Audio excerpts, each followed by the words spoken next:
고난 주간이 시작됩니다.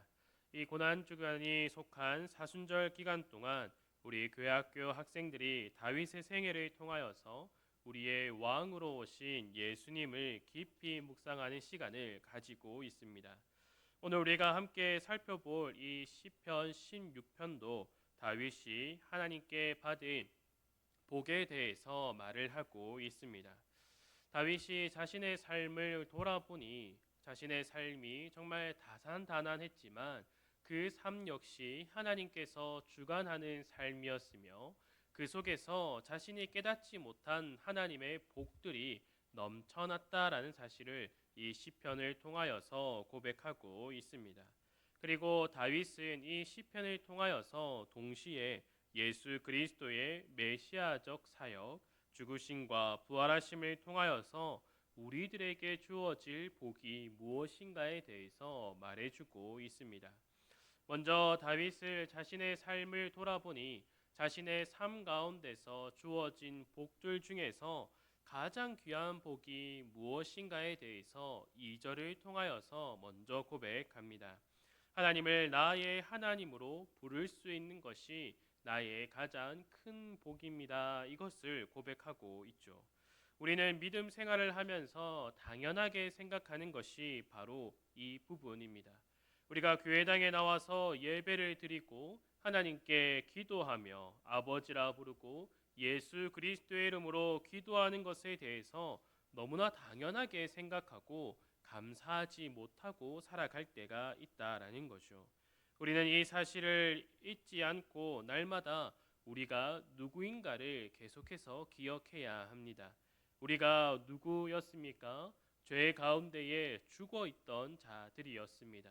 죄 가운데 죽어 있었기 때문에 하나님을 알지 못하였으며 하나님을 아버지라 부르지도 못하고 예수 그리스도를 나의 구주라고 고백하지도 못한 존재들이었습니다.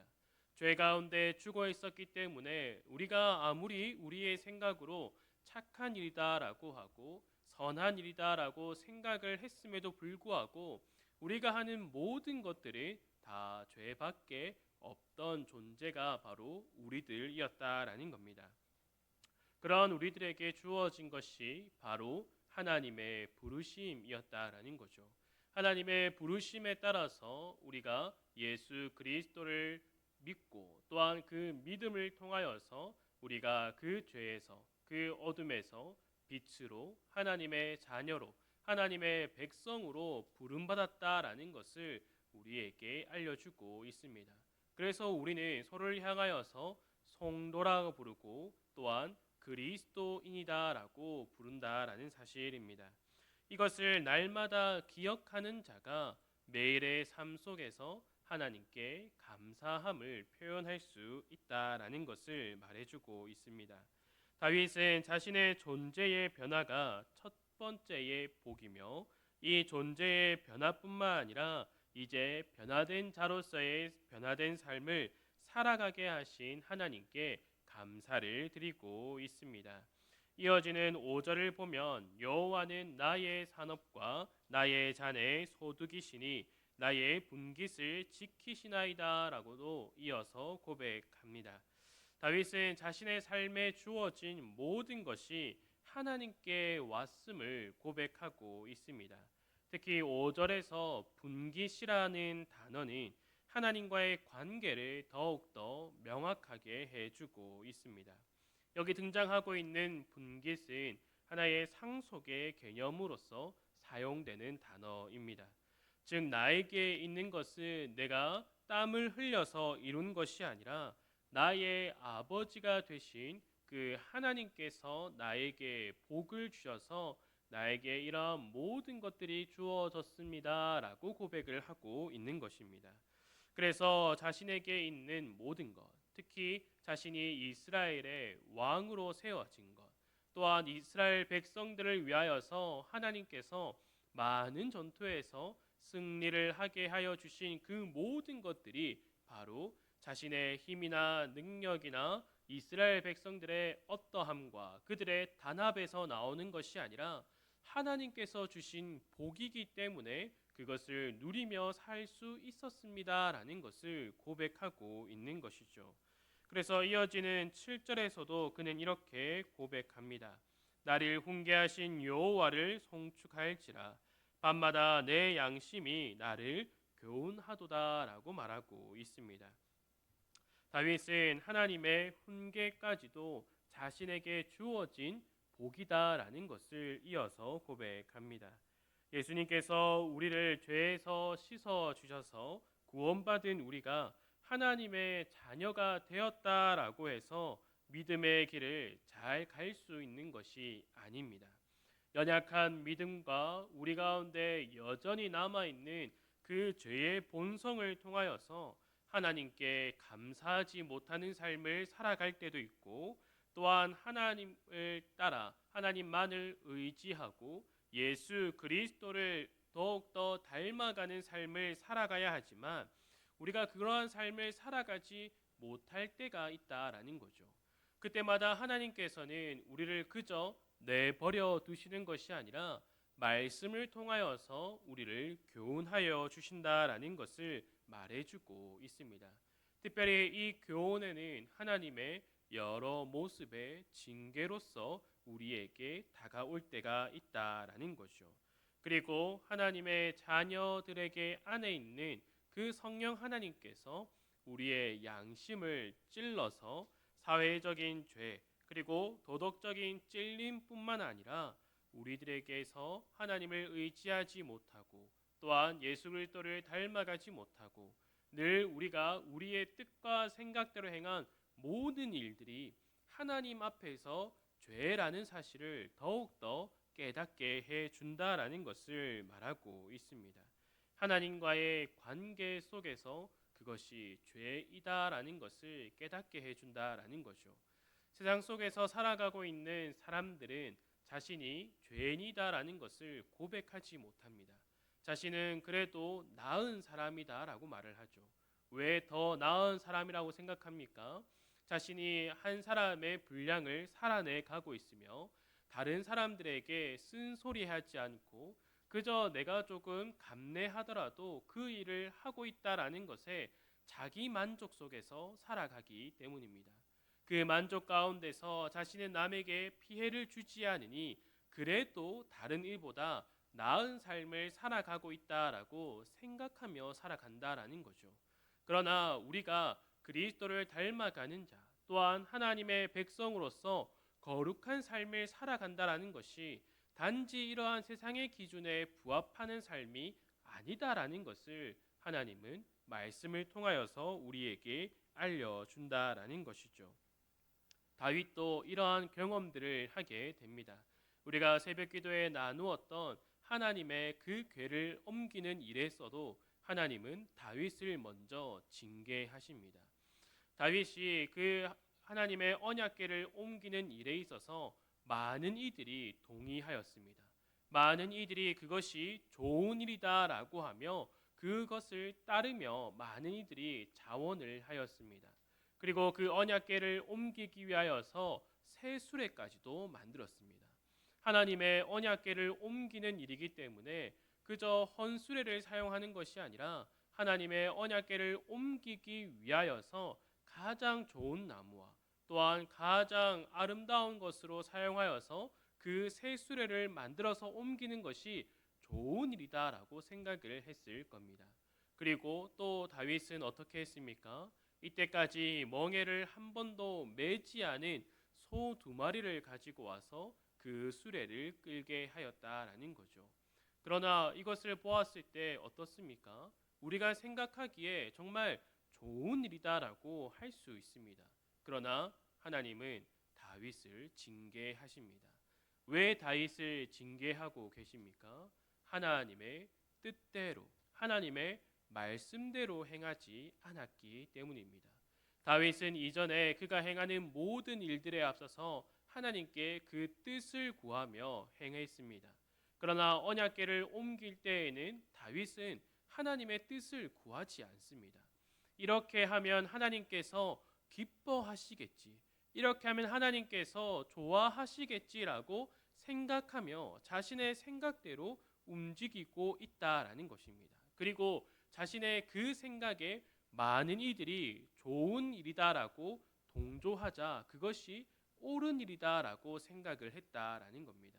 그리고 언약궤를 옮길 때에도 하나님께서 정하신 대로가 아니라 자신의 생각대로 이것은 하나님을 위한 일이다라고 생각하며 그가 했다라는 거죠. 그러나 하나님은 그것이 하나님께서 원하시는 것이 아님을 분명하게 말씀해 주십니다. 우리의 입장에서 하나님을 위한 것을 하나님께서는 원하시는 것이 아니라 하나님께서 말씀하신 대로 그 말씀에 순종하는 삶을 살아가기 위하여서 우리에게 더욱더 말씀해 주신다라는 거죠. 하나님의 언약궤를 옮기기 위하여서는 레위 지파 사람들이 필요하였습니다. 그리고 그들이 수레를 통하여서 그 언약궤를 옮겨야 하는 것이 아니라 그들이 짊어져야 했습니다. 그래서 다윗이 하나님의 징계를 받고 난 이후에 어떻게 합니까? 하나님의 말씀대로 하나하나씩을 그가 행하고 있는 것을 보여주고 있습니다. 이처럼 다윗은 자신이 징계받은 모든 것들이 바로 하나님의 복이다라는 것을 고백합니다. 만약에 하나님의 징계가 없었다면 자신은 하나님의 뜻대로 순종하는 삶을 살아가야 한다라는 것을 깨닫지 못하고 여전히 자신이 생각하는 대로 여전히 자신이 원하는 대로 생각하고 또한 그러한 생각들이 하나님을 위한 것이다라고 잘못 생각하며 살아갔겠구나라는 것을 깨닫게 되었다라는 거죠. 이렇게 다윗은 자신에게 주어진 복, 징계를 통하여서 주어진 복들, 이러한 모든 복들을 되돌아보며 8절에서 또 어떻게 고백하고 있습니까? 내가 여호와를 항상 내 앞에 모심이여 그가 나의 오른쪽에 계심으로 내가 흔들리지 아니하리로다라고 고백하고 있습니다.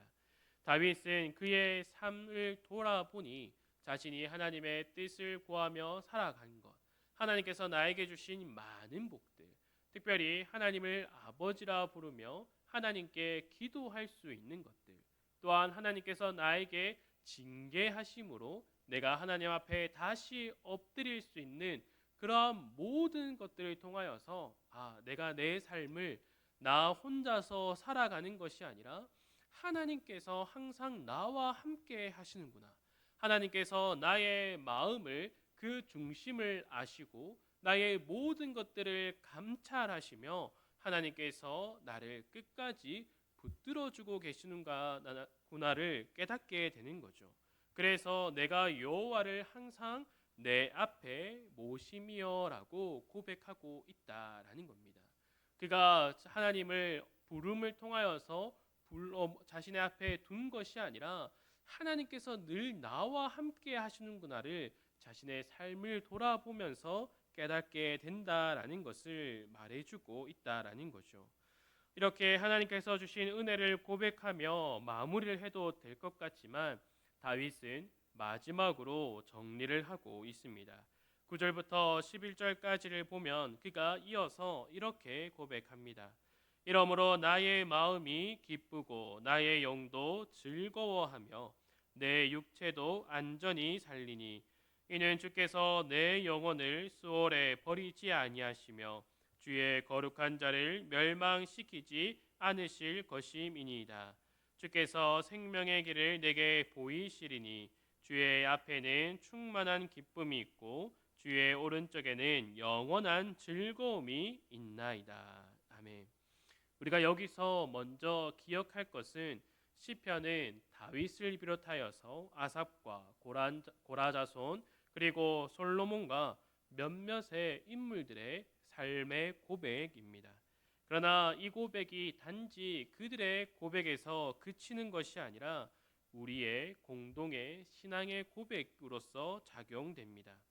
즉 다윗이 누린 복이 다윗만 누리는 것이 아니라 솔로몬도 누리고 베드로와 요한도 누렸으며 오랜 시간이 지난 우리도 그 복을 누릴 수 있으며 그 복을 누림을 통하여서 찬송으로 감사를 표할 수 있다라는 거죠.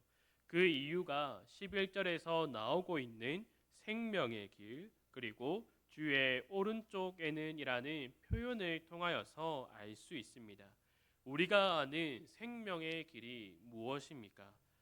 내가 곧 길이요 진리요 생명이니라고 말씀하신 바로 그 예수 그리스도임을 우리가 알고 있습니다. 그리고 하나님의 우편에 앉아 계신 이가 누구십니까? 바로 예수 그리스도입니다. 즉 우리는 예수 그리스도로 인하여서 다윗이 누렸던 복을, 어쩌면 다윗보다 더 큰 복을 누리는 자가 되었기에 오늘 이 시편 16편을 우리의 고백으로서 부를 수 있다라는 겁니다. 하나님을 통하여서 예수 그리스도를 얻었으며, 또한 예수 그리스도를 통하여서 우리는 하나님을 아버지라 부르게 되었습니다. 하나님의 자녀가 된 것이 바로 우리들에게도 주어진 복이며, 예수 그리스도를 닮아가는 그 여정을 걸어갈 때에 잠시 다른 길로 빠지고, 또 하나님의 뜻이 아닌 내 생각대로 갈 때에 훈계를 받아 다시금 순종의 길, 그 예수 그리스도를 닮아가는 길을 다시금 걸어갈 수 있는 복이 우리들에게도 주어졌다라는 겁니다. 우리의 삶을 돌아보면 어떻습니까?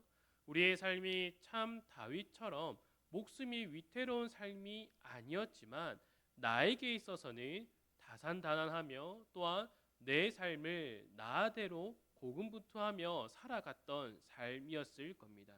그러한 삶을 돌아보니 어떻습니까? 늘 하나님께서 복을 주셨다라는 겁니다. 그러한 삶에서 우리는 하나님을 아버지라 불렀으며, 그러한 삶 가운데서 우리들에게 주신 모든 것이 하나님께로부터 왔으며, 또한 우리가 그 삶을 살아가는 그 와중에도 우리가 때로는 교회에서 멀어질 때도 있었고 은혜에서도 멀어질 때도 있었지만, 다시금 하나님께서는 말씀을 통하여서 우리를 은혜의 자리로, 하나님 보좌 앞으로 다시 우리를 불러주셨다라는 그 복이 우리에게도 있다라는 겁니다. 그래서 이 시편 16편은 다윗의 시, 다윗의 고백이 될 뿐만 아니라 나의 노래, 나의 고백, 나의 신앙의 노래가 될 수 있다라는 것을 우리는 깊이 깨달아야 한다라는 것이죠. 우리들에게 주어진 하나님의 말씀을 통하여서 우리는 우리가 얼마나 큰 복을 받은 자들인가, 또한 그 복이 그저 하나의 개념으로서 정리되는 것이 아니라 우리의 삶 속에서 그 복이 녹아져 내려 있다라는 것을 분명하게 깨달아야 한다라는 것입니다. 특히 이 사순절 기간에 또 오는 종려주일과 또 고난주간과 정사기념예배, 또한 부활주일을 통하여서 우리들에게 주어진 복이 무엇인가, 그리고 내가 그 복을 내 삶에서 누리고 있다라는 것을 다시금 확인하는 시간들이 되기를 간절히 소망합니다. 함께 기도하도록 하겠습니다.